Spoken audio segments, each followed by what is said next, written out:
Today, I'm Thomas Messerschmidt, the president of Riverside Robotics Society. I've got Alan Tim there, vice president. We have the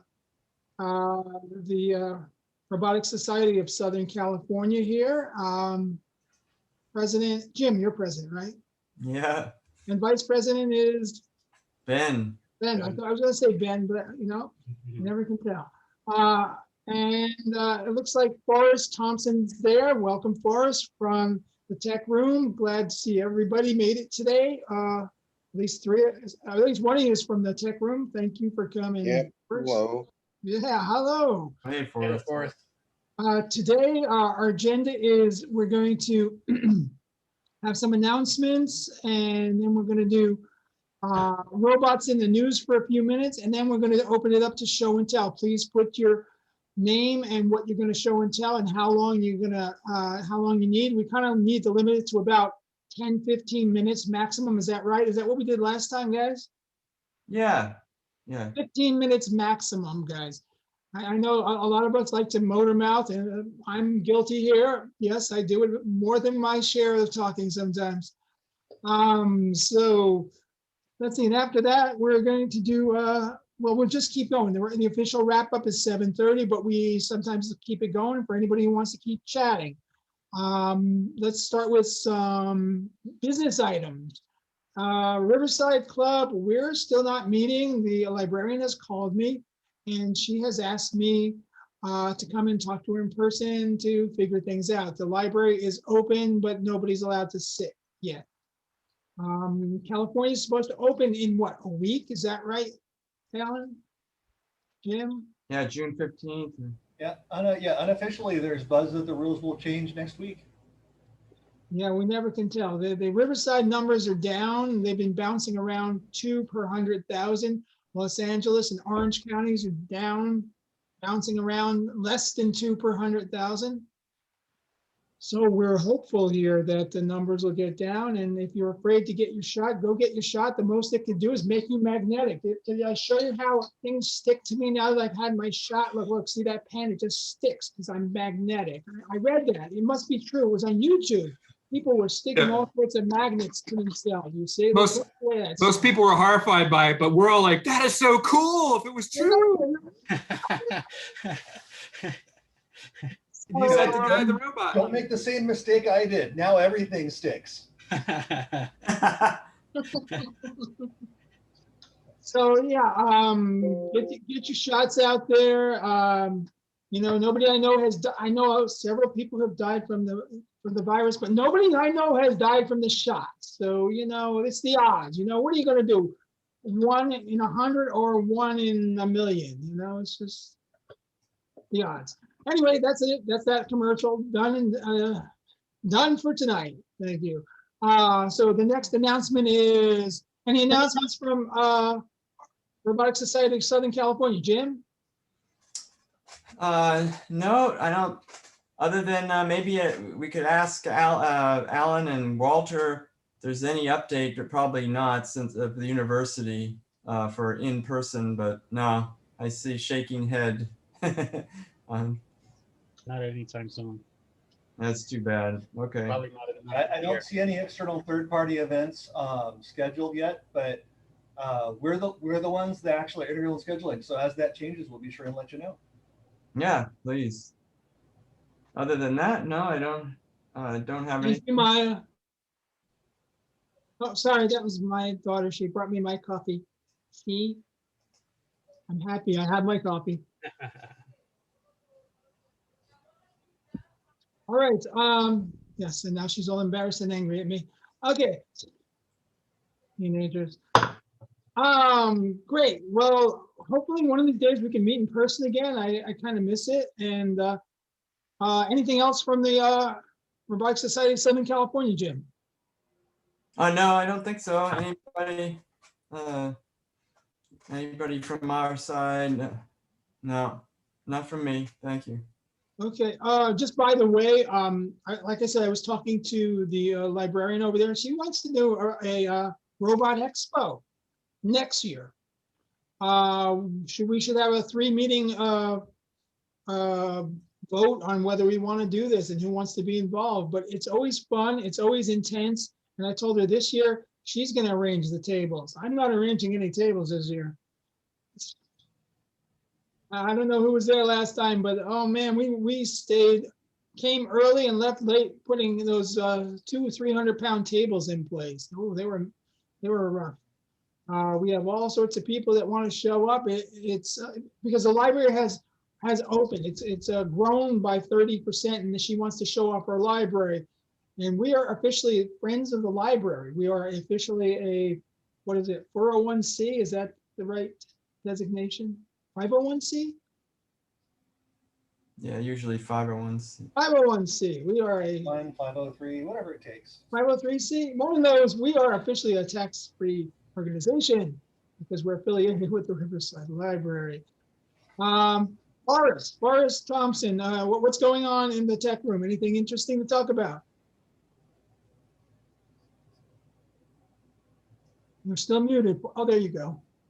Yep, I'm right now. The only thing that's happening is that following everybody else, we're in a holding pattern, and it's just been wreaking havoc with the membership. That's all. Everybody wants to sort of wonder what's going on, and when you say, "Oh, nothing," we're just sort of hanging tough, and they say, "Okay, well, we'll see you next time." Yeah. All we're doing is just scheduling for the possible opening. I don't know if everybody else is aware, but June 15th, I believe it is where the restrictions are lifted statewide, supposedly. But what Not happens only after that? Forrest. Hmm? They're going to keep us wearing masks, they say. Well, that's a controversial one there because Always is. so I mean it's one of those things where it's like, okay, well, what's really happening and what's going on? But pretty much it's just sort of in a holding pattern, and even if certain restrictions are open, other people are going to have to it's not conducive to meeting because everybody's going to be on the restrictions, and if you have your vaccination, you're only limited to a certain amount of people anyhow for Oh, I meeting. didn't know that. So it's not a full let go of the restrictions, huh? As far as I know, that's what I'm getting for where we want to meet. So Anybody else hear anything else? Yeah, that it's complicated. Some of the rules are contradictory, and I don't know about the other schools, but Cal State Long Beach and government facilities aren't. Our behaviors and rules are mandated by Cal OSHA, and even if our students are allowed to run around mask free, they're telling us we'll most likely have to mask up until January. So it's kind of a wait and see approach in terms of we'll be able to meet for libraries. I don't know if they're state, local, or county funded or not, so their rules might be different. But everyone's doing the best that they can, so we'll ride it out. And as soon as they pull the trigger, we'll be in person again. Yeah. Sounds good. California used to be the best state in the nation in education. Now I'm beginning to wonder. All right, guys. Thanks for all your input. Thanks, Forrest, for yours as well. You're And welcome.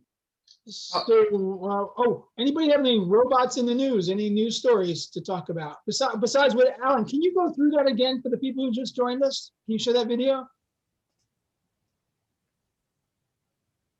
Yeah. Here, let me go ahead and optimize for screen sharing. All right, so here's the idea, guys, is there's 3 clubs, actually 4 clubs represented here. And we all have our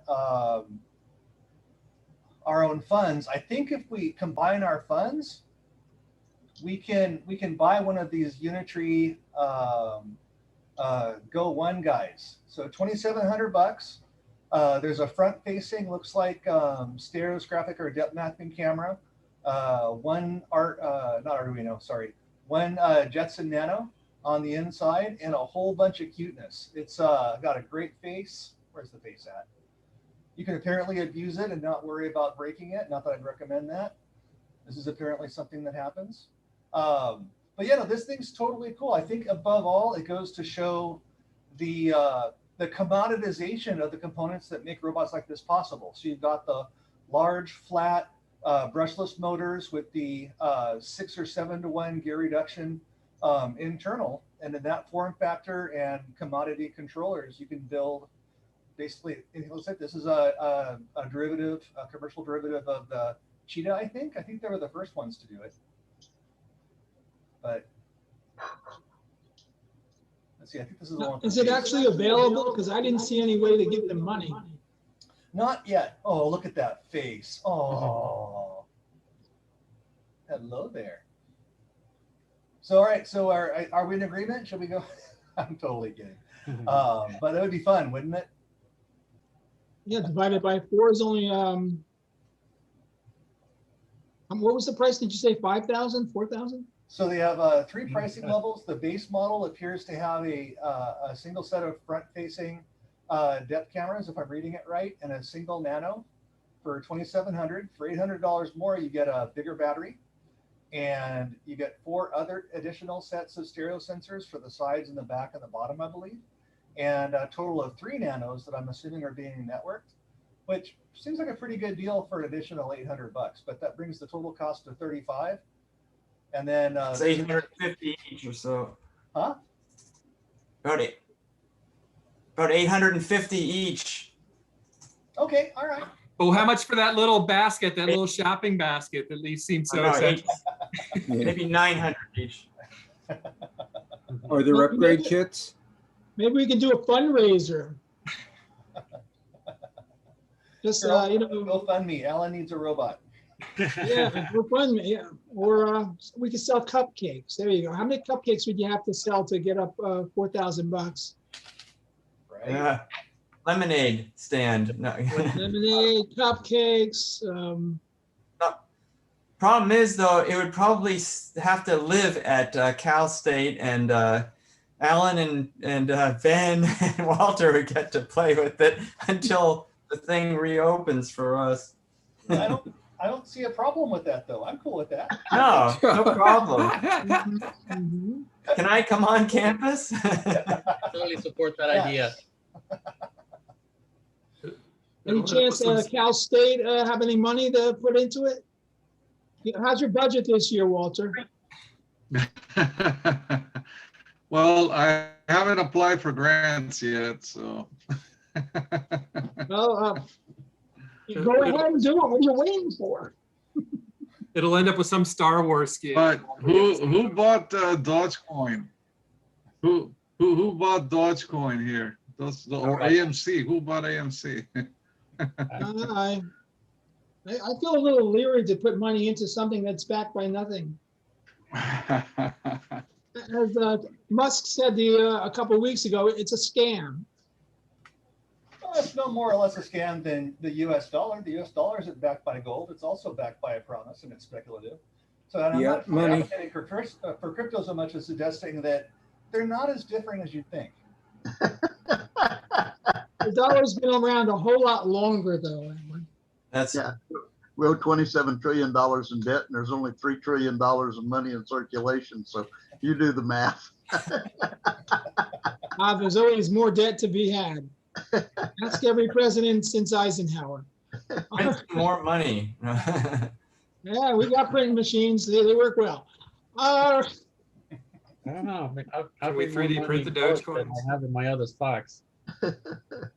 All right. All right. So first on the list is Jim. Is there anything else we got to talk about? Hold on. Let me look at my list of my itinerary. What about does anyone want to see part of the well, I don't know if this counts as news. I went on the Rise of the Resistance ride and I filmed it in 360. I sent the video to the mailing list, so I don't have to show any here. But if you want to see a few seconds of it, Want more cheese or something to drink? Oh, this is fine. Pepsi would be good. Yeah, it looks amazing.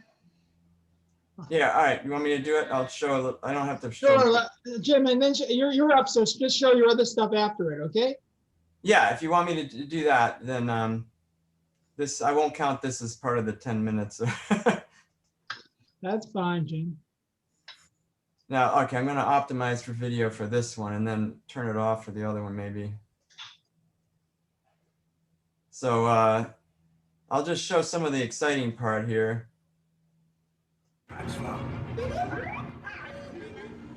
You've been on it?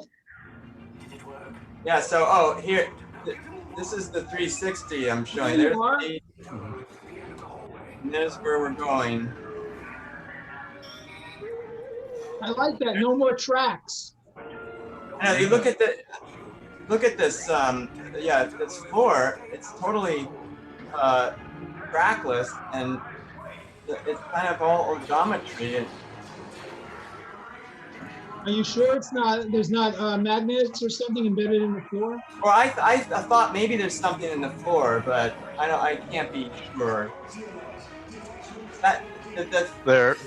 They're embedded magnets in the floor. Okay. The smoothness of the floor kind of made me think maybe there's something. They had a major problem when they first put it in. They put it in upside down and it didn't work. They ripped the entire floor out and replaced it. But you're kidding. Oh, you see, there's Finn over there. Tim knows these things. Well, I mean, I rode the ride several times and I looked at it a lot when I went for an interview there. Okay, good, great. Thank you for clarifying that. When I saw the floor, I thought of bumper cars, you know, because it's that smooth. But no, it's they're magnets embedded in the floor. But there's no like rod to the ceiling. So. No, nothing in the ceiling. It's all on the floor. The guys. Remember, there's 4 interlocking systems controlling this thing. Tracks 1, the rest, there's 3 other ones controlling 3 other things in the thing. All have to coordinate to make this thing look cool. Oh, really? Yeah. It's the most complicated ride ever built. That sounds like it. That's impressive. Yeah. I hope to go back and see the whole thing because you know part of it was cut out due to COVID. And then this part here where, yeah, I missed that when I was on the ride, the lightsabers coming through the ceiling. Oh. Well, the effect is like they show in the movie where it pushes it right through something and goes down. So he's trying to cut his way into the elevator shaft. Right. This was one of my favorite. This is kind of my favorite part of the whole thing with these giant guns here, and you have to, and then looking out at the battle. Yeah, they look like old military pom-pom guns, basically, and they're firing out the window. Anyway, you have to dodge them. I'll leave the rest for you know, people to go see it. I don't want to spoil the whole thing. It's like one of the most technologically advanced rides. Yeah, I don't like the cutting out the pre-show because it's 10 minutes longer than 15 minutes. It's supposed to be exposed because of COVID. Yeah, you know, here's the end of it is kind of much easier to see. The brightness is. Are you actually going outside there, or is that lights? That's it. No, you're back outside. This is outside. It's in this big hangar, and there's even an animated animatronics guy in there in the crashed ship. And here, look at the ground. Do you see the tracks or the wear marks from? Well, that's from the tires. Yeah. Yeah. So they go in the exact same. No, they don't. Or almost the same. It's random. Oh, it is random. No, I meant like. You mean there's a limited number of paths? There's a limited number of paths, but they. Well, again, you write it through 2-3 times in a row. The paths are slightly different. Right, but I'm saying among all of the different paths, they wear all these marks in the floor. Anyway, but how did they put magnets out here? This looks like it's cement. It's underneath the cement. Oh, okay. Yeah. That'd be an expensive retrofit if you messed it up. Well, I think they felt when they first put it in, they put it in upside down. Wow. The contractor put it in upside down. It didn't work. They had to rip the entire track layout and replace it. That's why it was a delay for it opening, because the contractor that put the track layout for the track system did it upside down. Won't work. No. Yeah. What's neat about the 360 is you can look around. I like that thing. You got a link to watch that. That'd be fun to watch that way. Yeah, I posted it. I can send it again. See, but now when you're here, go back there, the pod where you come out, people don't realize when you're inside that thing is actually slowly rotating on 360 degrees and coming back down. And that's the same door you went into when you got Oh, out. really? Oh, Yeah, I it's not didn't two know separate that. doors. It's as the thing's going and moving, the thing's slowly turning 180 degrees so it faces that doorway when it stops. I didn't even notice over here. You've got the. That's just for if you wanted to hop in there and take a picture real quick. Oh, really? They let you? Yeah. And then the stormtroopers, some of them are randomly moving. Although, it's funny. You'll hear this kid says, "They're all just statues." No, most of them move independently, just slowly. Are there any people in costume? All those ones there's nobody in them at all. Listen right here. So you see all the stormtroopers there? Yeah, they're all robots. They weren't moving. None of them. Maybe they were. No. So what happened was there's a company, about a half of them a are company programmed. called Novos that was selling that to the general public, and Disney went and bought them all, and the company did not ship the costumes to the people, and they're still waiting like 3 years for it. Oh, wow.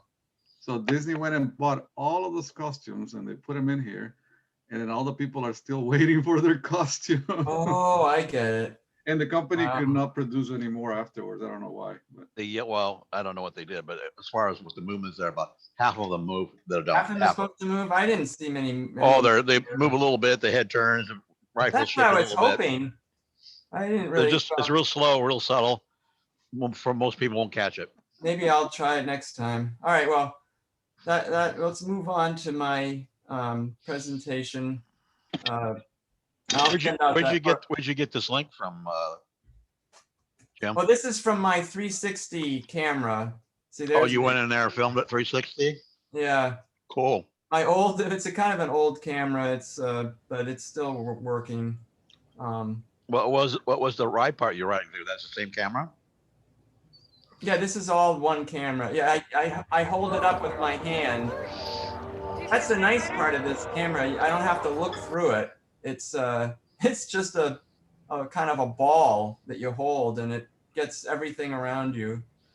So it does. You just basically hold it and it does this thing by itself. Yeah, you hit record. Oh, that's sort of cool. That is so cool.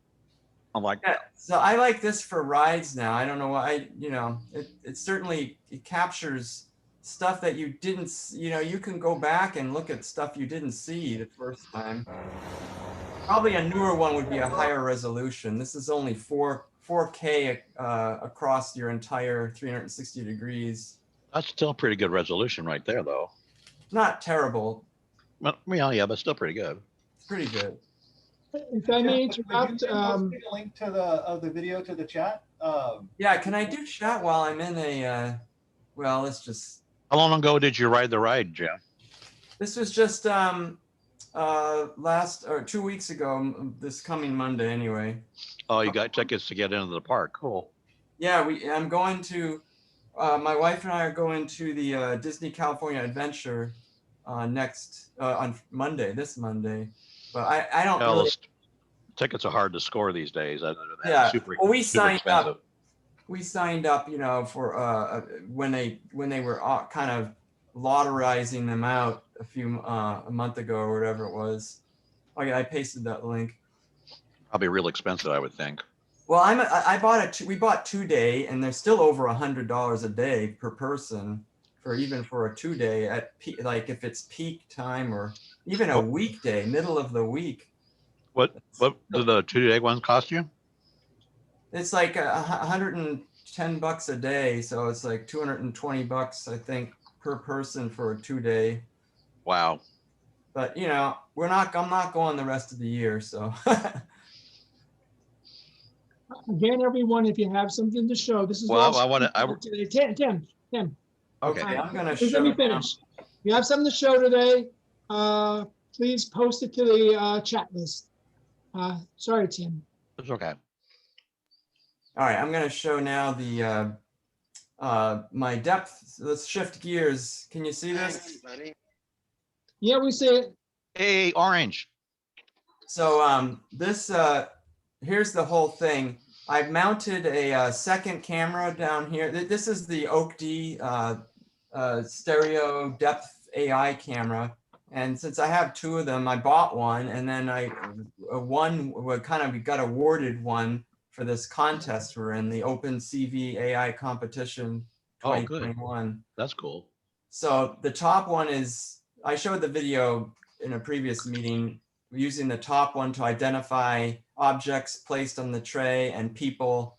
So this bottom one is for depth obstacle avoidance. And so that's what I'll show you. And here's a closer up. I found a nice place to mount it. And so without further ado, it's still a work in progress, but I've got some of the avoidance programming in, and it's starting to work. So here, you know what? For this one, I'm going to turn off the that feature because the text is blurry if you click optimize for video. So I'm going to. So using the other video camera along with the sonars. Yeah, well, so the sonars are turned off right now.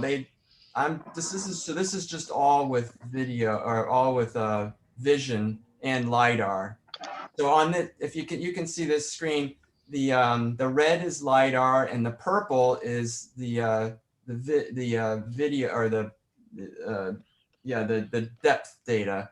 And if you look over in the left, you'll see this disparity color, this blue color thing over here. That's the disparity, which gets turned into depth. So the disparity is just, it subtracts the delta between the left and right camera. And so that's turned into this video. And the darker it is, it's further away. The brighter is closer. And if it can't really, if it's not sure about points, it just turns them dark blue like that. So they have lower confidence. You can adjust the confidence level. I had to lower the confidence level. Anyway, so let me show you. This is a work in progress. Hi, I'm going to demonstrate the use of the Oak D depth camera as a obstacle avoidance device. The depth data is being sent into the SlamWare core of my device, and the disparity is being shown in this window below the top, in the middle left, and in the middle of the screen is the Robo Studio, which shows the depth data as purple. And on the far right is a diagnostic tool which shows the depth data in a cyan color. And we'll also show the LiDAR in red. So let's set a goal now to the other side of this obstacle. So you'll notice that there's no red data being shown where the obstacle is, which means the LiDAR doesn't know it's there, but it is detected by the depth.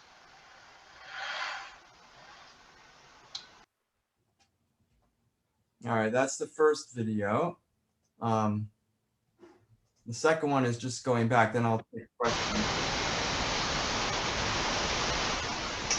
Okay, let's ask it to go home. Orange, go home. I'm going home. See, there's a box in the way on the floor there.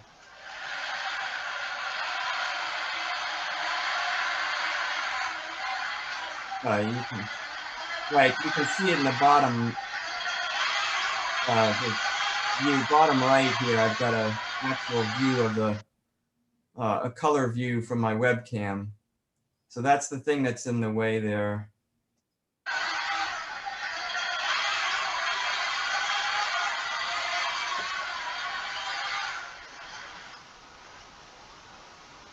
That's pretty much it. So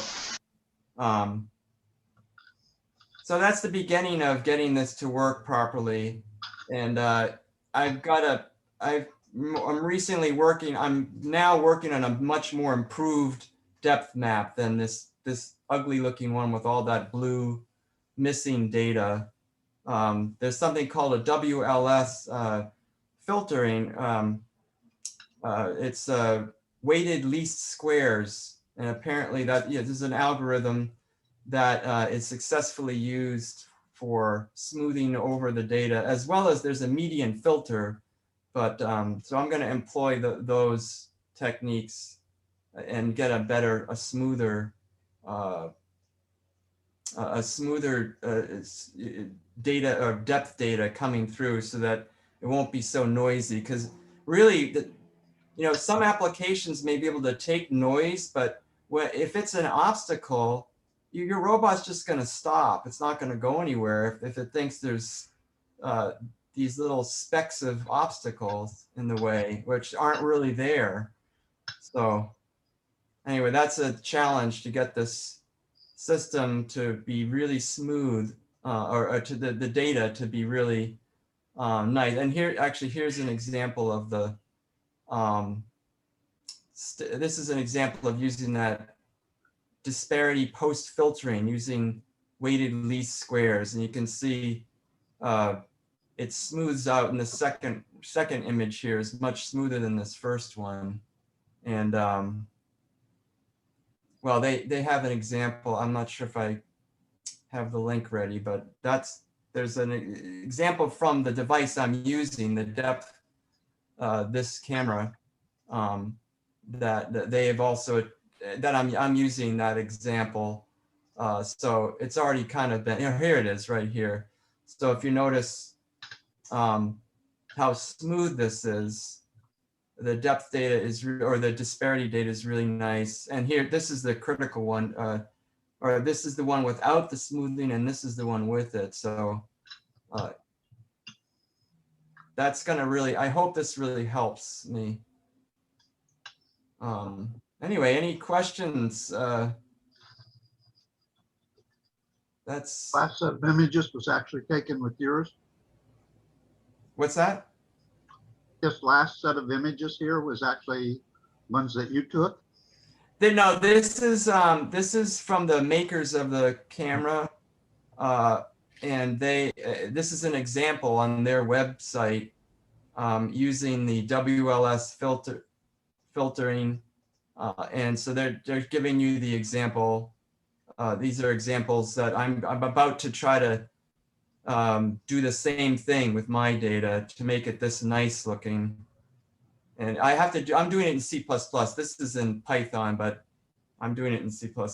Just the same, it's the same, just have to translate, or actually I'm using this one here. It's using OpenCV, and OpenCV has this filtering as part of its library.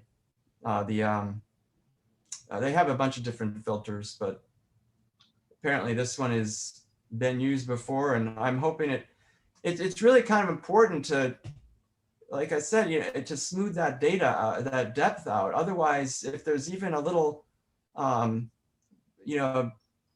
few areas on the image that are really way off, like there'll be these bright spots that are really they're not really close, they're far away, and so you get invalid depth data. And that's why I had to, in my case, I had to lower that confidence. I had to lower the confidence threshold, it's called, that, so that if you see here, it's mostly blue.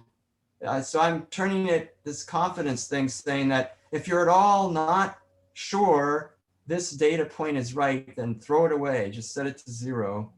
And so then you get a sparse kind of graph or whatever image of depth, but it still technically works, because for this application, I just need to know the kind of boundaries of the object. I don't need every last detail. Okay. What I found when I was working with the dual cameras on the Raspberry Pis was the cameras had speckling in them. And then in the process of doing the OpenCV stuff, they do what they call a trapezoidal reduction of resolution. Hmm. And that's supposed to eliminate that. But my cameras had so much speckling in them, there was just a lot of noise. The Oh, yeah. way I realized that was the problem was the first thing I did was I used Mesh Lab to look at the actual point cloud that came back. And you could see all these points like snow in the image. I don't know how to describe it. It's like 3D snow. And then I went to, I use GIMP on Linux, which allows me to do a lot of manipulation of the images. And I downloaded the raw images and I blew them way up to where each pixel of the image was multiple pixels on the screen. And you could see that there were color offsets between the two cameras at similar points. So I know that in commercial cameras, what they do is they zero the cameras against a uniform grayscale. And so what I'm eventually going to do is go to a photography shop someplace and see if I can buy some of those grayscale, I don't know what they call them. The gray card, or the camera. Yeah. Camera synchron, or whatever you call it. Yeah, calibration card. Yep. And then and then you have to be careful because you have to illuminate that thing so that it's illuminated from the same angle for both cameras. No, yeah. And then you can do a standard image of both, which you can subtract from the raw image before you do any of the other manipulation. And hopefully it comes out right. Yeah, so mine is, these are factory made and factory calibrated. And, I checked the numbers that I could see they were different anyway. Yeah. So and I can post the problems to this Discord and I get people to respond from the company. So it's pretty cool as far as support goes. Jim, can I ask a question? Yeah. Did you say you're using the Intel Real Fence camera? No, these are called the Oak D. These are the Oak D. Luxonis Oak D with the Myriad Intel chip, which might be the same one. I'm not sure as the Intel, but it's an Intel chip, and it's got two black and white cameras on the sides and one color in the middle, and it does the stereo with the those two ones on this right and left, and it's pretty. It has a lot of features and settings, and there's a lot of code, and of course it's an AI camera that you can run neural nets through. That's sort of those are the two big things you can do, is run a neural network and do stereo. And so you can run the neural net on each left and right, or you can run it on one and then use stereo disparity fused with the neural output. And then you can get the depth of the bounding box of whatever that object is. So that's the beauty of the two together. It's called, and you can even do stereo neural inference with in other words, you get both left and right identify the object, and then you fuse that as well with the stereo depth data. So it's two different, but you don't have to train any of these on 3D. They're all just 2D models that were pre-trained, but you could theoretically do 3D training as well with using depth as the input to the model. But we're not even, not going there for this whole project. Does that answer anybody? Any other questions about? You can read a lot about the Luxonis products. Some of them are, they're pretty. There's one that there's just a single camera that's pretty cheap, instead of getting the full stereo thing, which does does the inferencing and all that pretty well. How much did you pay for that? This one, well, I got it. Let's see, I was one of the backers, so I got it for less than the full price. It was like, I think I only paid $200, but I think they go for $250 or $300, something like that. But Jim, I was looking at it this afternoon. And I thought was 199. Yeah, now it's come down maybe. If you get Yeah. it, especially if you get it from Luxonis directly, right? I believe. Correct, with free shipping. That Ross, okay. Okay, so Yeah. 200, it's 200. I think it's well worth the price. At least I've gotten enough hours out of it already as, doing cool stuff. And the second one I got as part of this contest, so I didn't buy two of them, but anyway. All right, well, I'm finished. If there's any other questions. So actually, Jim, I guess I was going to ask you when I had my turn, but I'll ask you now. How have you found the code? Is what's posted work well?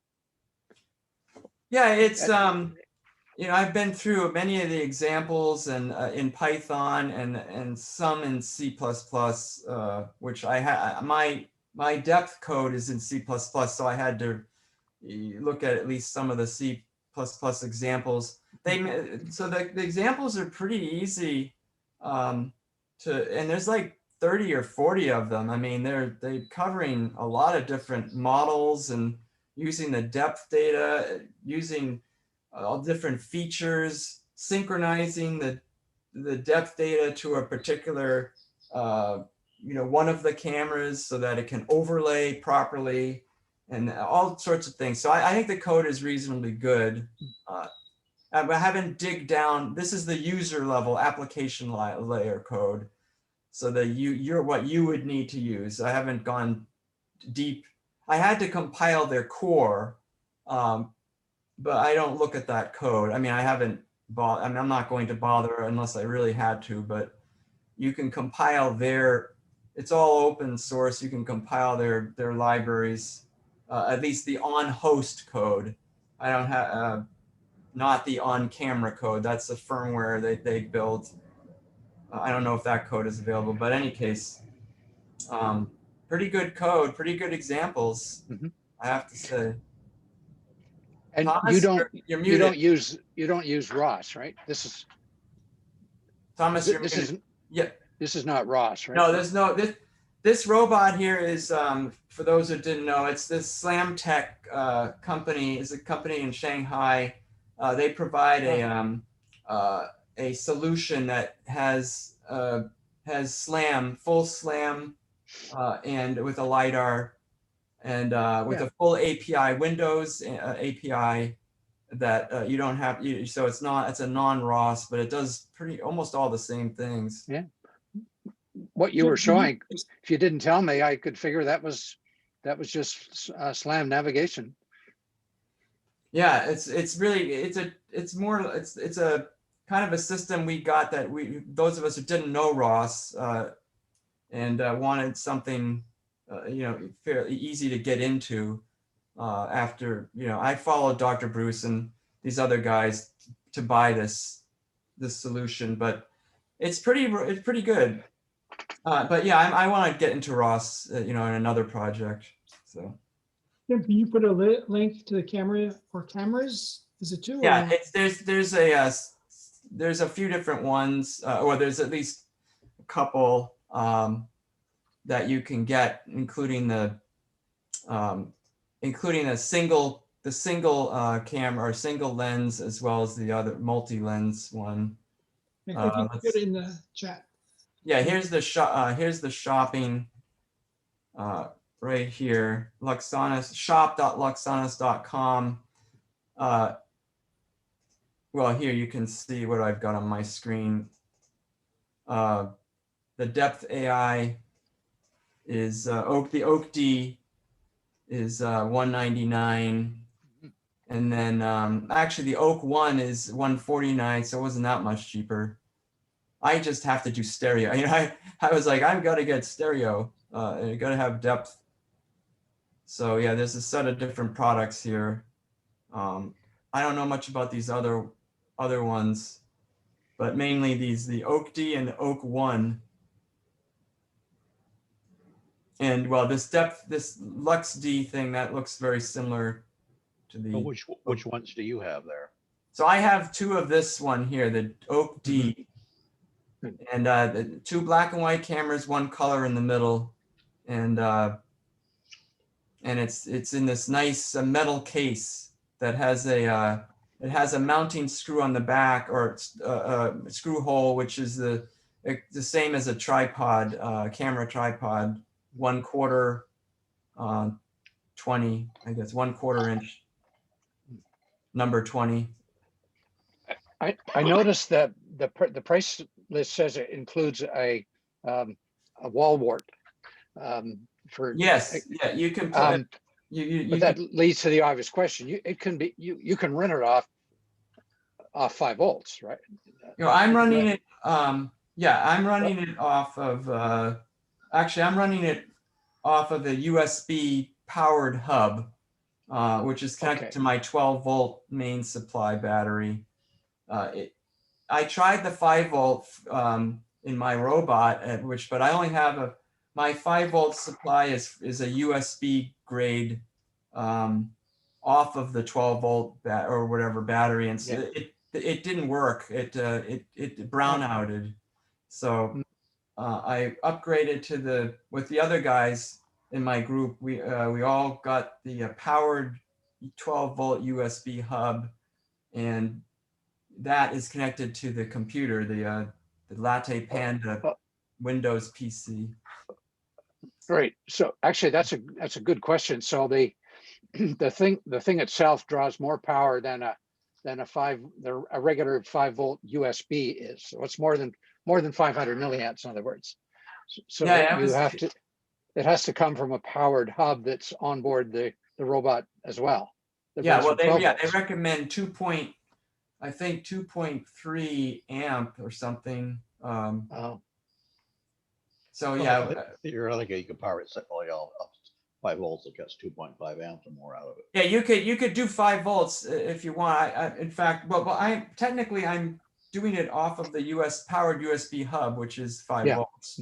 It's just a 5 volts rated at 3 amps or something, whatever that powered hub does. But now I've had no problems with power for 2 of them. But the battery does drain a little bit quicker now. Hey, So, Jim. Yeah. Anyway, Jim, I don't mean to be interrupting, but it's almost 7 o'clock, and we probably should have a couple other people talk. Yeah, that's it for me. Thank you. Thank you, Jim. Okay, if we have more time and you got more to show later, Jim, you're welcome to talk more. Right now, Ross Lunan, is that how I? Yeah. Ross, what you got for us? Well, I'm here mostly because I just loved your Simone demonstration back a couple of months ago at the HBRC when I saw the invitation come up for your meeting today, hosted by you. I couldn't resist. So. She's right there. There we are. Yeah. Behind me. But, and I also I heard that Jim, I guess I was reading your forum that he had the Oak D, and I was curious myself to perhaps get one, in part just to tinker. But I was very close to buying one of the Intel cameras, the D435. I was talking to one of my other robot colleagues up this way, and he said, no, don't do that. Get the Oak D. I think you'll be happy with that. And so I looked. So I appreciate Jim's perspective on it.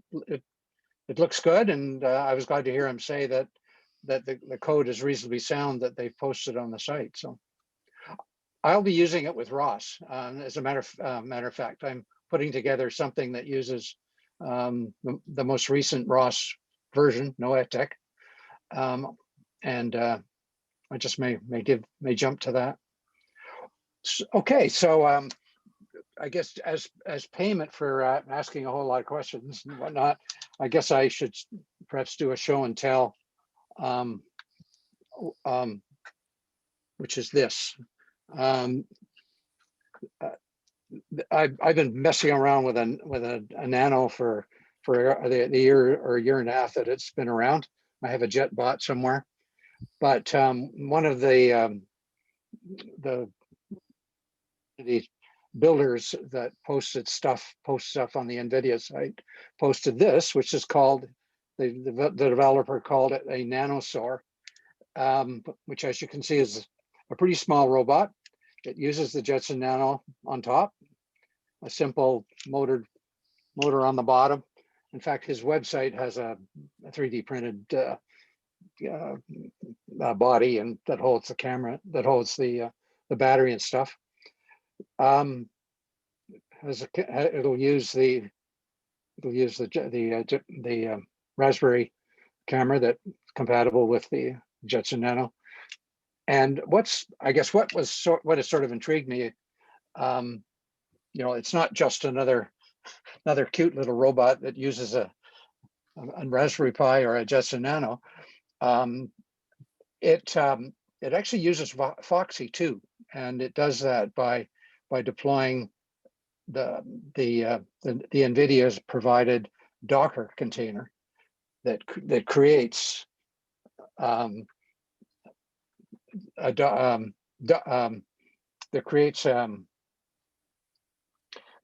noetic operating system on the Jetson, which natively is 18.04, and he's loaded up the configuration so that when you fire it up, it comes with the Foxy and all that loaded in.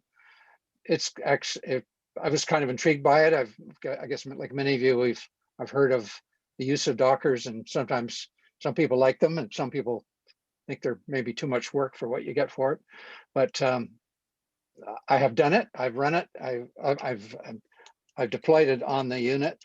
The code's not quite finished, so it doesn't actually run on the floor, but it does deploy 20.04 on the Jetson Nano, which has a 4.8 kernel, which would not normally run Noetic, but it does. And the Foxy stack lives where it's supposed to, and when it's finished, it will run the robot. So it was an interesting learning experience for me. If you want to basically get your feet wet in Foxy 2 and learn some of the interaction with it is different than ROS 1. It's in fact, I guess in comparison to my ROS experience, it's actually got some benefits in terms of some simplicity over what you have to do things with ROS. Anyway, so that's a Jetson, that's a nanosaur. It's supported by a GitHub, of course, and quite a well presented website as well by the developer. Is that so is that a nanosar.ai? I just correct. And right. It's like it's a sort of an alternative to the JetBot, right? Or correct. Right. Yeah. Except that it's ROS. Except it's right. So if I have a JetBot, I should play with that first, and then if get into ROS with this one. Yeah, it's a good way to, I guess, basically jump right into ROS 2, because you end up with a ROS 2 stack that you can look at your node, you can list your nodes, you can look at your topics, you can do those things that you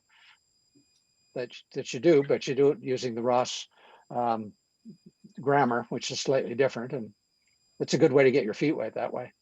But it sounds like this is a gentle way to get into ROS 2. It works, right? It's known to work.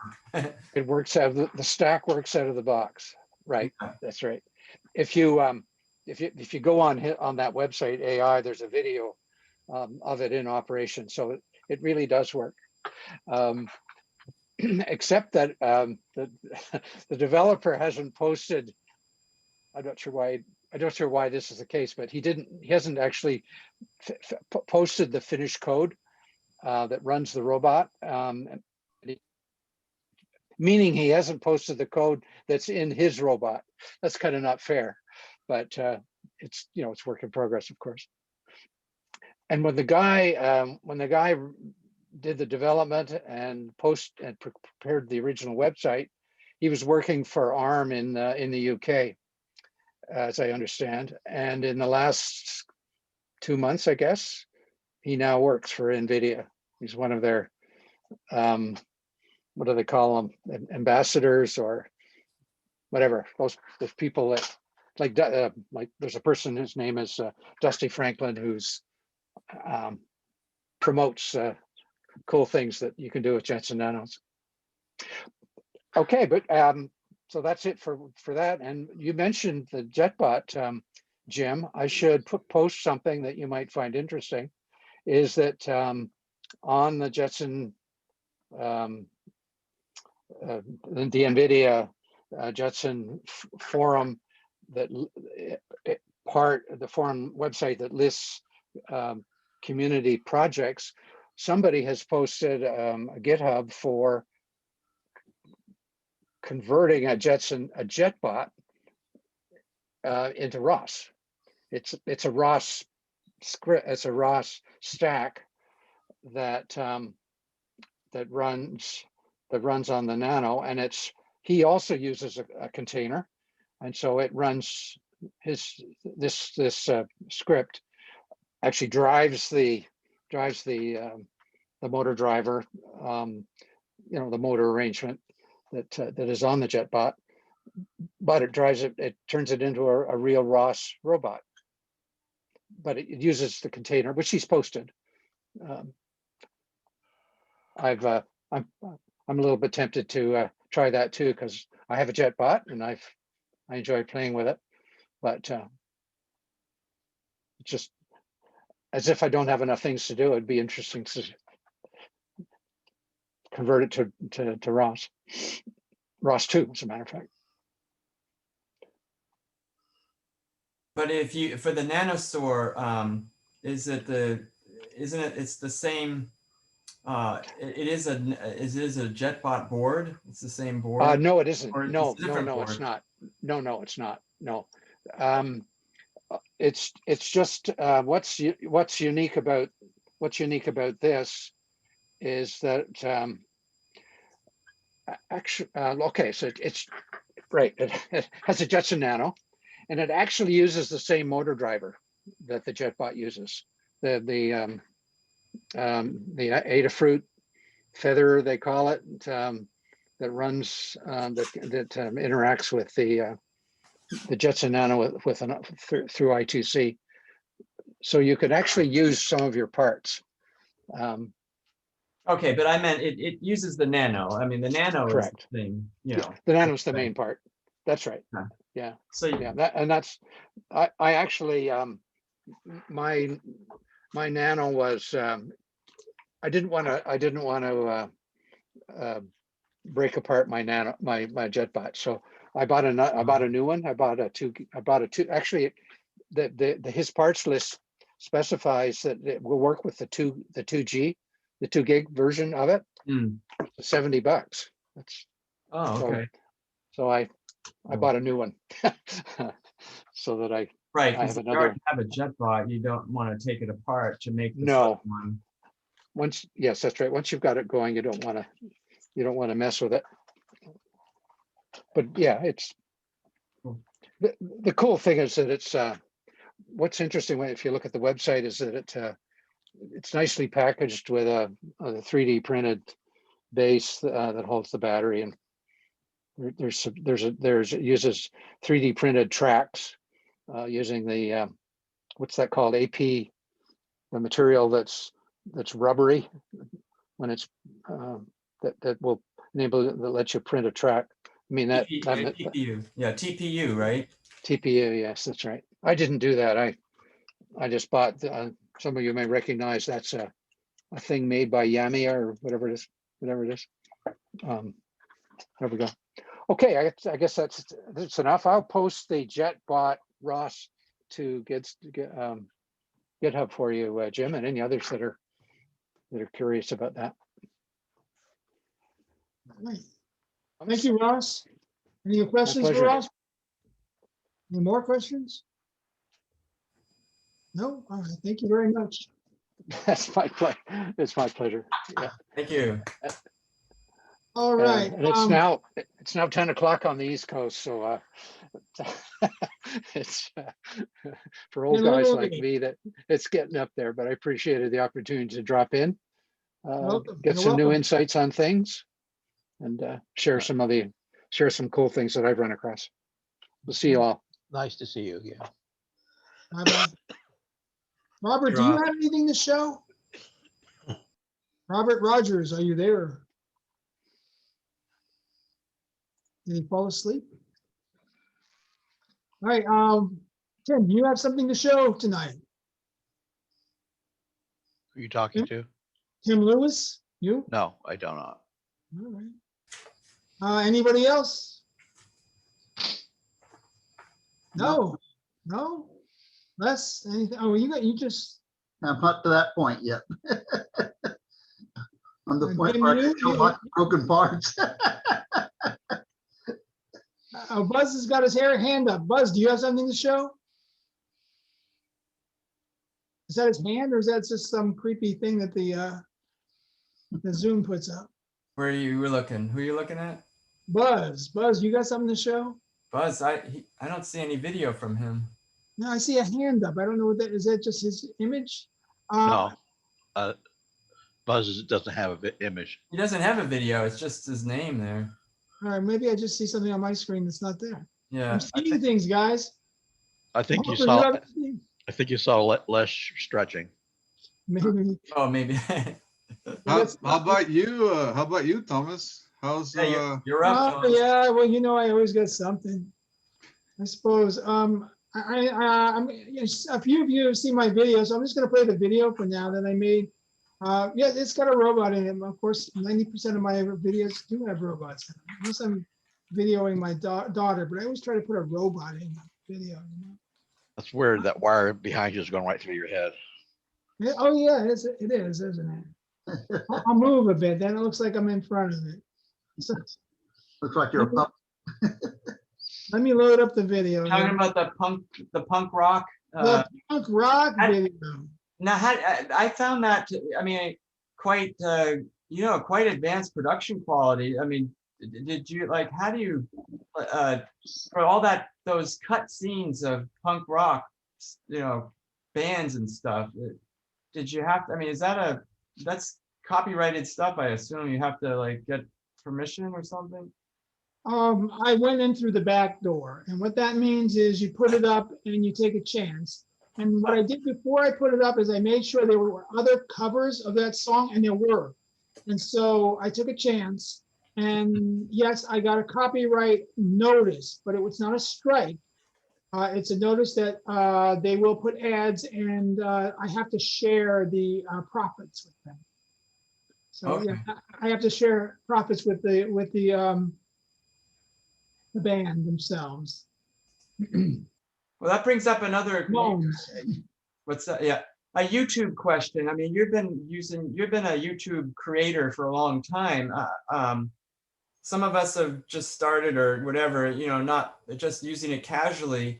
But do you recommend joining the program, their profit program, if you haven't joined it, so you can, make money off your video? Or is that, if you're not expecting to make money, then is it more of a hindrance to your friends watching? Well, that's a complicated story. To make a long story short, you need to have at least 1,000. I think it's 1,000 subscribers before you can. Before you're allowed to put ads up there. Yeah. For their ads. You can put your own ads. If somebody wants to pay you $100 a month to put their thing in your video, yeah, you can do that. But you have to have some minimums, and I got the minimums. One of my videos went semi-viral. It got 1.5 million hits in about a month. So ask me how that happened. I don't know. I posted something on everything. I said every message. I said, please help me get to cross the threshold. And then somebody must have done something because that one video started going crazy, and it got about 1.5 million views. And then I put advertising on it. And all of a sudden the views stopped. I don't know. Somebody was doing something, and I have no idea. But anyway, I put me back past the threshold, and then I found out you don't get paid much for views. It's like $1 per 10,000 or something. Right. I have 2 channels up. The one channel is getting about 600,000 views a year, and that pays about $50 a month. The other channel, the robotics channel, is getting about 1/10 of that, and that's paying about $4 or $5 a month. And at that point, I took off all the ads. I said, it's not worth it. You know, $5 to bother people. They have to sit through these ads. You know, they can have it unless I'm making, you know, at least $100. You know, forget it. It's not worth it. Does that answer your question? Yeah, perfectly. So yeah, in other words, for me, just don't worry about that for a long time. Exactly. Yeah, there's a minimum amount of hours too that your Oh yeah, hours. I think it's 10,000 hours. Yeah, you have to have the hours and the views and the subscribers. 1,000 subscribers and 10,000 hours that somebody has been viewing your videos, and then you can monetize it. Oh, okay. So it's pretty high bar. I haven't read that. Yeah, I didn't read Yeah, it. we got to have a lot of traffic coming through there to make it worth your while. Yeah, that's what I thought. Is making millions a month or a year, but you know, they get millions of views per day. If you're not getting 1 million views a month, you're a million. If you wanted to replace your normal job, you got to maybe having 1 million views a week minimum. Yeah. You can't even approach $100,000 a year for less than 1 million views a week. And it also, you get paid on who's watching. If you're putting technical videos up, you get paid more than if you're putting, you know, cute animals or something. You know, if you put kitty cats playing in the field, you're only going to get a half or less of what other people get. Now, on the other hand, if you're putting up videos about science and medicine and medical conditions, so you could get paid like 20, 30 times the normal. So there's a lot of different factors involved. So without any further ado, I'm going to show the video. It's only 2.5 minutes, so I'm sure you can sit through it. Let's see, optimize for video, share screen.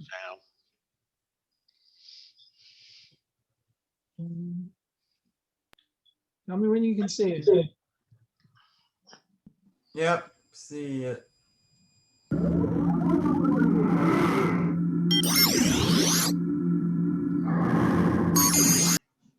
And that's about it. Thomas was a punk rock Oh God, I used to be player back in the day, right? What program did you use? What platform did you use to put the video together? Movie Maker?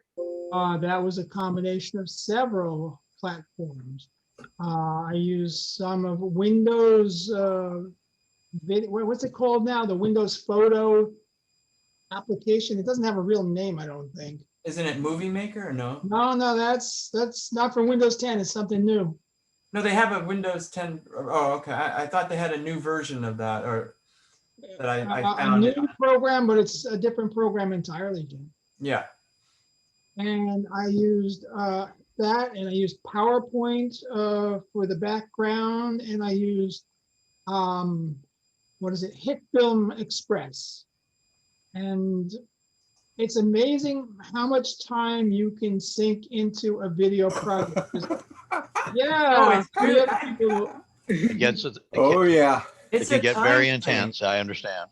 You can always add more to a video. You can always make something better. And you're never satisfied with the results. I'm looking at it going, she's not moving enough. Where are all those clips I did with her moving more?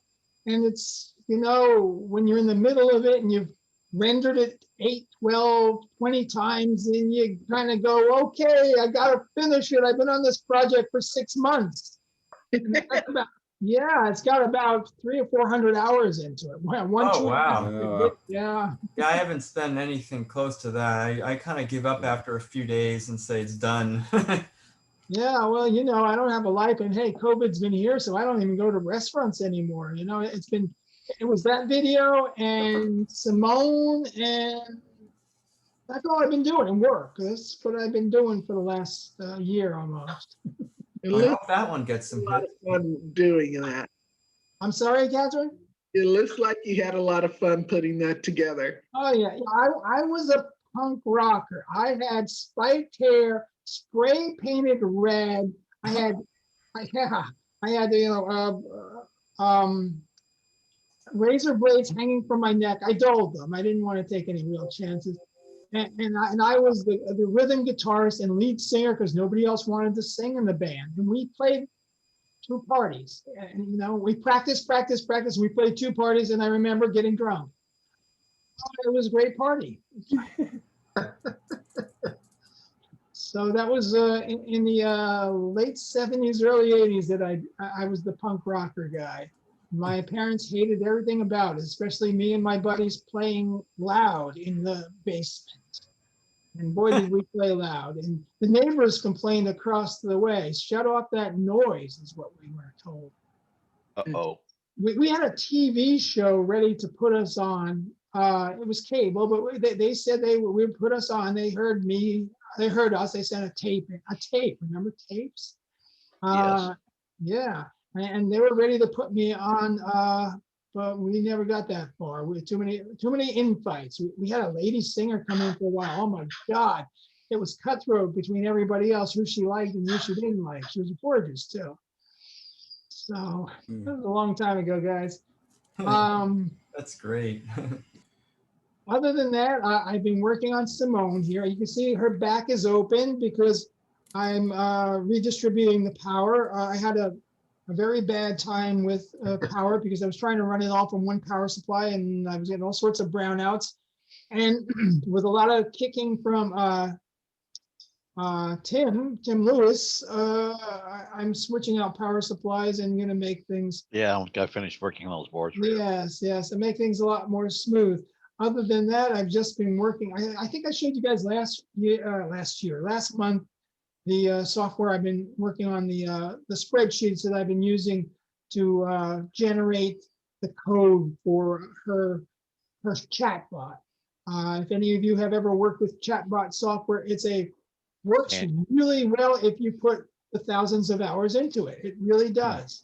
If you want something out of the box that works, sure, it can not answer any question you give it.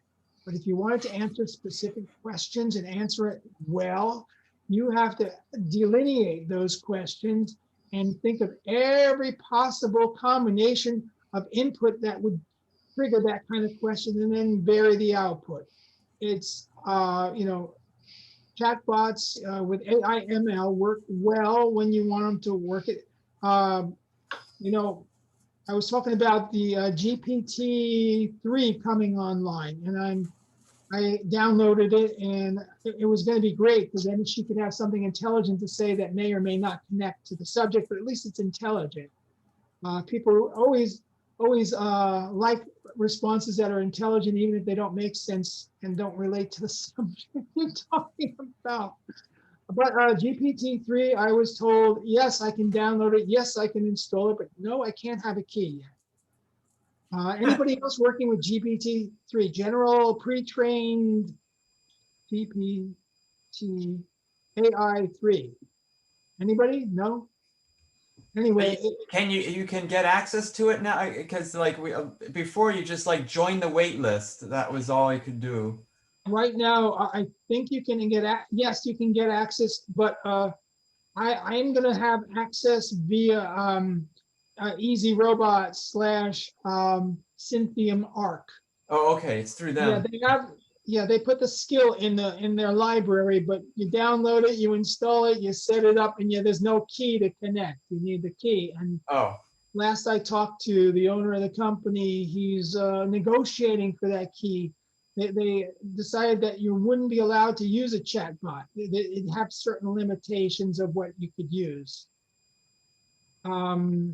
You know, I want this robot to be able to converse with you. She does converse with you, but it's not deep. The basic chatbot, any of the Alice-based chatbots you see out there, even the one, what's it, the Japanese name? Anybody remember that Japanese name? Mitsuko or something? It's a basic chatbot. The basic chatbots avoid answering questions. They will answer generically. They will change the subject. They will give you answers that don't relate. They usually can retain a very little bit, and they can't relate it back to what you were talking about. I'm trying to overcome all that with a combination of specific AIML plus, well, the basic like coding that goes on behind the ARC software, the easy scripting software, which you in fact can program in Python. And as soon as I have some more time, I'll start doing it in Python just so I can sharpen up my Python skills. Thomas, are you talking about Chowlace? Chowlace? No, let me. That sounds Chinese. Or you said Japanese. Japanese. Let me see. Oh. Let me see if I can find it real quick. This one called Chowlace is Microsoft's biggest chatbot success story. Oh, put it on the chat board there, so I'd love to take a look at it. Yeah, here, Chowlace. I think that's how you say that. Xiaolce. Chowlace. Chowlace. Yeah, I can't pronounce. I can speak a few That words. sounds Chinese, but here's the, well. Is that the URL? Yeah, there's GPT-3, Microsoft's Little Ice. Oh, it's called Little Ice in English, or Chalice in Chinese. I'm at the web page. Is there a link to using it? I haven't got that far. All right. Microsoft's really increased the licensing cost. I'm looking here at their GPT-3 stuff. Yeah. Yeah, here's this. Yeah. Yeah, you can use GPT-3 for a fee right now, and and researchers get, if you qualify or something, researchers can get access, I guess. I'm on that list. But I think it's like universities and, you know, big players. Like they've changed that, because I'm looking at the page now and I don't see anything about that. You're talking about Microsoft? Yeah. I don't see any link on the AImultiple.com. I don't see any link to use these software. I see a lot of information about it, but no you. Oh yeah, I just found that because I was looking up successful chatbots. But for instance, if you look at what did I say?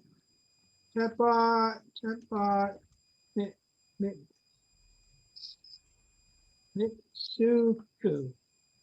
Okay, so this is like one of the best chatbots that exists, and oh, that's the one you're talking about. Oh, here that's number 3 on the AImultiple.com.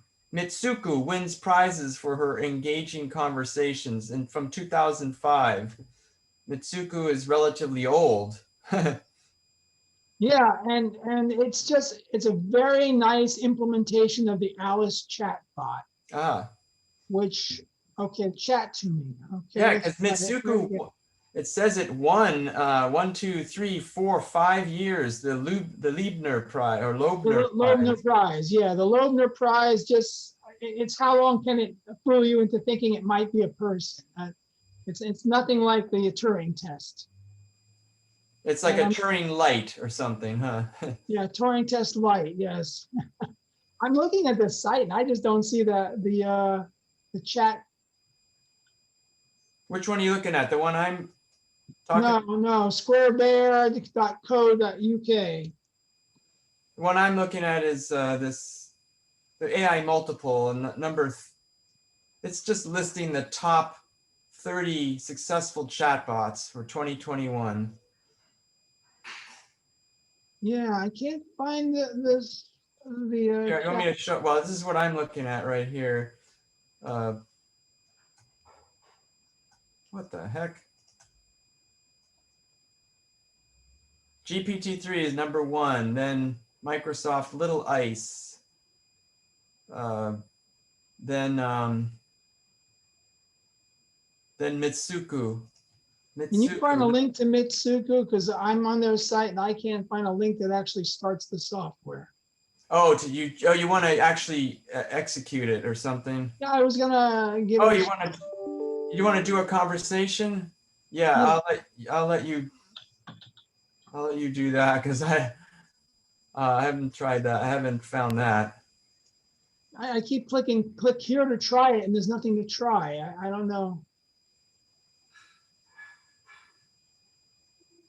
Anyway, so that's the state of beyond this, AI, as most of you know, is being used for navigating, classifying objects, classifying sounds, writing poetry, analyzing text. But the only personality, an artificial personality, is only being done mostly through AI/ML, and now to a bigger extent through GPT-3, which I have not had a chance yet to try directly. That's about it for me. And any questions before we move on? No? All right. Tim, did you have something to show? You put something near your camera earlier. Tim Lewis. He said no earlier, but click the blue Tim, you're Add to muted. Chrome button, then click Add. Tim, you're muted. Or are you not talking? Are you on the phone? He's I'm talking sorry, I different- muted. That was a picture of one of the things I printed out that I could literally pull apart. The layers are not sticking together at all. Oh, he's having a problem. And I saw right now, I still can't solve it. Tried everything I could think of. And it's not just me having a problem. Walter's got the same problem too. The layers just will not stick together at all. I tried every thing they recommended and it doesn't help at all. So I don't know what's causing the problem. Like this is a model here. I could literally take the layers here and I could actually pull it apart completely. You see it's very layer, it's hard to see, but the layers are very thin. I could put a blade in there and pull it apart. Hey, Tim, I solved my problem. I replaced the fan on the extruder, the front fan. I mean, this model is practically useless because I can put a knife in there and just. The two things that come to mind is under extrusion or your heat not set right. I've tried everything they suggested and nothing seems to work. Slow your print speed down, Tim. I did. Did you? Didn't help. How fast you're printing? That I'm not sure how to do. Hey, Tim, make sure your fan is working in the front of the extruder. Both fans are working. Okay. I replaced the I replaced the tip. Replaced the cleaned out the hot end. It's all clean and everything. The part where it's the extrusion motor, it seems to be working fine. Well, typically what causes that splitting is not quite hot enough for the filament or printing too fast. And you can set the print speed where you do your G-code transformation. Well, I mean, I can, but again, I don't know what setting in the program to adjust for that. And the Ultimaker, it's your print speed. It's I can call it up and look at it for you. Well, I'm using Kuro, so. Yeah. I mean, I just stick the knife in here. Layer just comes right apart. Wow. Rather useless. I'm trying to print some stuff. I need to print some stuff I need to print, and I can't print it because the layer's not sticking. You're almost done. Click the button in the bottom left to continue. Maybe that's, yeah, you're getting adhesion issues. with the layers. That's what it I'm is, not but sure. I'm not sure. it's not, adhesion refers to how it sticks to the plate. Well, it's sticking to Well, the I'm plate. talking about interlayer adhesion. I'm talking about, or Yeah. Yeah. I guess there's another term for that, but you have to like, well, like I think Alan would say, you know, it has to be the right temperature so it smushes just enough into the layer below. And well, I mean, I've tried going a whole range of the temperature of the filament. And then there's an extrusion multiplier as well that can affect. Well, I'm not sure what to adjust in curve to adjust that. Well, because I don't know if that. Anyway, I usually measure with a caliper, measure the actual filament, and then several times, and take the average, and then make a calibration cube as well. So when you take the measuring the unused filament several times, and then you get an average, and there's a place to put that in the software, the filament diameter. Like it's not exactly the 1.75 or whatever. And then there's the extrusion multiplier. You print the cube, print a simple. I print a what's called like a single shell like vase cube, and then measure the size of that, and then adjust. Well, the problem is I try to print something like that, and the cube's not even holding together as a cube. Have you tried checking the temperature of the actual nozzle? Like maybe you're sending it like say 220, but the resistor's probably not getting to that, and it's I don't know underneath. I'm not sure what you're asking there, Ben. Printers usually have a way to check the actual temperature. Like if you, I don't know, I mean, I've never used your printer, but they usually have a way to check the actual temperature. If I plug it into the PC, maybe, I don't know, I've never tried doing that. Try doing that and check the actual temperature that's actually at the nozzle, because that, to me, that seems like a heat problem that's it's not getting hot enough.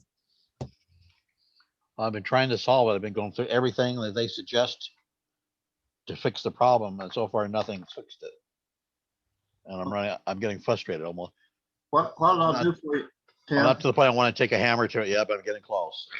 Tim, you're still using a CR10S printer, right? Yes, the one that you gave me. I have the same printer. So what I'll do is I'll copy off my settings out of Ultimaker and send them to you. Okay. All right. Try those. Just actually, it looks like there's an update available on it, but I haven't updated it yet. Yeah. Okay. I appreciate that, Les. I can just I'll save the settings off, and then I'll send you that file, and you can put it in where you're using your printer and load that settings file. All right. Well, you got my email address? I don't know if I do or not. Let me look here.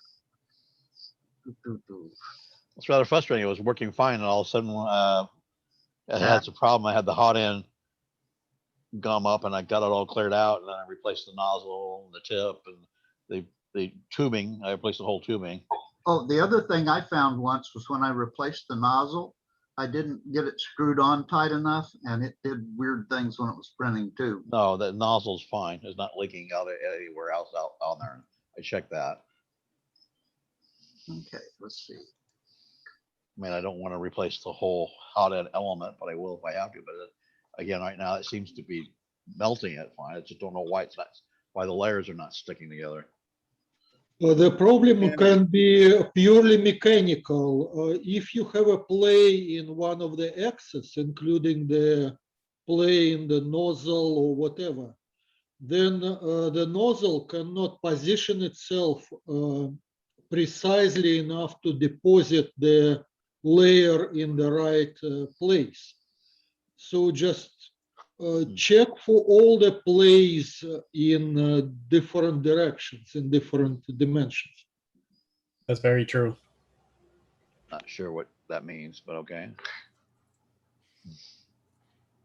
Okay, Tim. No, play X and Y and Z, Tim. Check the play. Yeah, check that everything is nice and tight. You don't have to wiggle in anywhere. Everything's nice and tight. You can run the calibration. You can run a calibration if they have that in your software. I mean, I can, level the bed and everything. Yeah. XYZ, or the one you don't do every time. Leveling the bed is, yeah, that's important, of course, but the XYZ calibration is I don't know if I have any information how to do that. that's a one you do more rarely. Oh, Well, by the way, go ahead. yeah. I was gonna say, Thomas, it's past 7:30. I don't know if you Yep. want to Yeah, call a thank you. normal meeting. So that's fine. Thank you, Jim. Thank you very much for telling me. Thank you for sharing your problem, Tim. The regular meeting is now officially over. Thank you all for coming. We've had some fun here. Next, in 2 weeks, we're going to have our second meeting of the month. It'll be on Saturday morning at 10 a.m. Online, of course. And the speaker, I will get back to you on who's going to be speaking in 2 weeks. Other than that, if you want to drop off, you can drop off. The official meeting is gone. Alan's gone. He just left it on. Thank you, Alan. You can see Gray in the back there. Hello, Gray. Oh, he's over there. Alan, how did you do that? He moved. It's the other Alan. It's the second Alan. Is that the twin from the alternate universe, the evil twin? Evil Alan. Better looking twin if I do say so myself. Anyway, it's the end of the meeting, and if you want to jump off, otherwise it's open forum. And I just have stop the recording. You can stop the recording, Alan. Please stop the recording. He's making his way back. Uh-oh, he vanished again. Thomas, are you planning on doing more videos? Oh, I can never stop doing videos. It's kind of